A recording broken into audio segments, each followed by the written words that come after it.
Tropical Depression Ramil papasok na sa lupa, magdudulot ng malawakang pag-ulan sa Luzon at Visayas. Magandang araw Pilipinas, ito ang Pilipinas Weather ngayon. Ngayong araw ng Sabado, October 18, 2025, hatid natin ngayon ang pinakahuling balita sa Tropical Depression Ramil na patuloy na lumalapit sa ating bansa at posibleng magdulot ng malalakas na ulan at bugso ng hangin ngayong weekend. Mga kababayan, ayon sa DOST Pag-asa, nananatiling nasa kategoryang Tropical Depression ang bagyong Ramil, ngunit inaasahang lalakas pa habang patuloy itong kumikilos papalapit sa kalupaan ng Luzon. Ang lokasyon ng sentro ng bagyo ay nasa layong 370 km silangan ng Huban, Sorsogon. May lakas na hangin ito na 55 km per hour malapit sa gitna at mayroong pagbugso hanggang 70 km per hour. Kumikilos ito pakanluran sa bilis na 30 km per hour. May lawak na hangin ito na umaabot na 400 km mula sa gitna. Ibig sabihin nito, kahit malayo pa ang mata ng bagyo, mararamdaman na ang mga pag-ulan sa malalaking bahagi ng Bicol Region, Eastern Visayas at ilang probinsya ng Luzon ngayong araw. Kaya naman nakataas na ang Tropical Cyclone Wind Signal number 1, minimal to minor threat to life and property na may hangin mula 39 to 61 km per hour.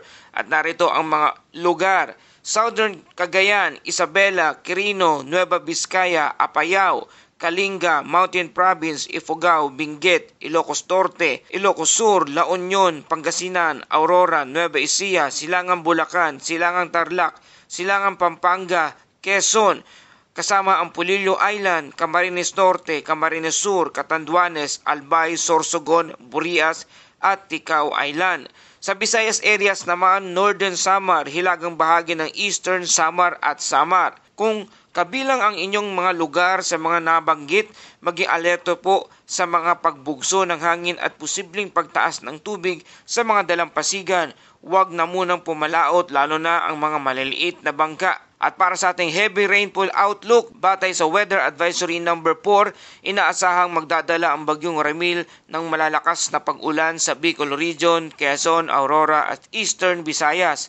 Ang posibleng epekto nito ay flash flood sa mga mabababang lugar at landslide sa mga bulubundukin at biglang pagtaas ng ilog sa Bicol at Eastern Luzon.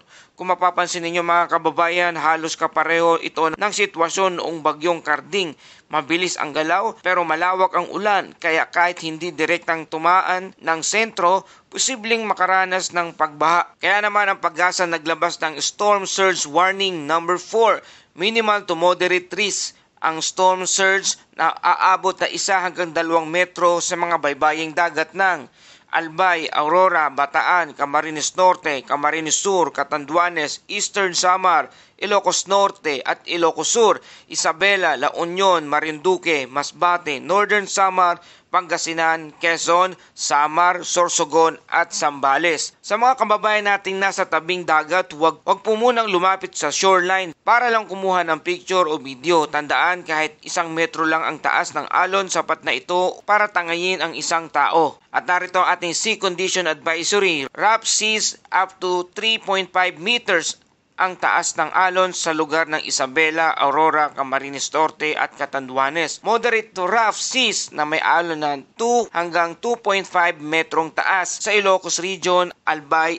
Eastern Samar. Bawal pumalaot ang mga maliliit na sasakyang pandagat sa ngayon. At para sa track and intensity forecast ng bagyong Ramil, ang landfall forecast nito ay posibleng unang tumama sa Catanduanes mamayang hapon o gabi bago dumaan sa Bicol Region at Quezon, Aurora sa linggo ng umaga, October 19. Sa pag-alis naman ng Philippine Area of Responsibility o PAR, inaasahan ng bagyong Ramil na lalabas sa West Philippine Sea pagsapit naman ng Lunes, October 20. Kaya nga mga kababayan, sa Central at Northern Luzon may sapat pa tayong oras para maghanda. I-secure na po ang mga bubong, alagang hayop at mga gamit sa bahay. At narito ang ilang mga safety reminders natin. Iwasang lumabas kapag malakas ang ulan o hangin. Maghanda ng emergency kit. Makinig sa local DRRMO at barangay advisories at huwag magkalat ng fake news. I-check muna sa DOST Pag-asa o NDRRMC ang naturang ulat panahon. At para sa ating Bible verse of the day mula sa Psalms 46 verse 1, God is our refuge and strength, an ever-present help in trouble. Mga kababayan, sa gitna ng unos, tandaan po natin ang Diyos ang ating kanlungan, hindi niya tayo iiwan kahit gaano kalakas ang bagyo. At yan ang kabuang ulat ngayong Sabado, October 18, 2025.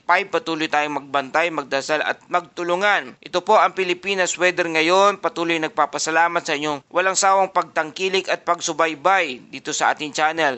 Please like, share, and subscribe para lagi kayong updated sa panahon. Salamat sa iyong suporta. Ito ang Pilipinas weather ngayon na lagi nagpapaalala, maghihanda, magiligtas, mag-alerto, ingat tayong lahat.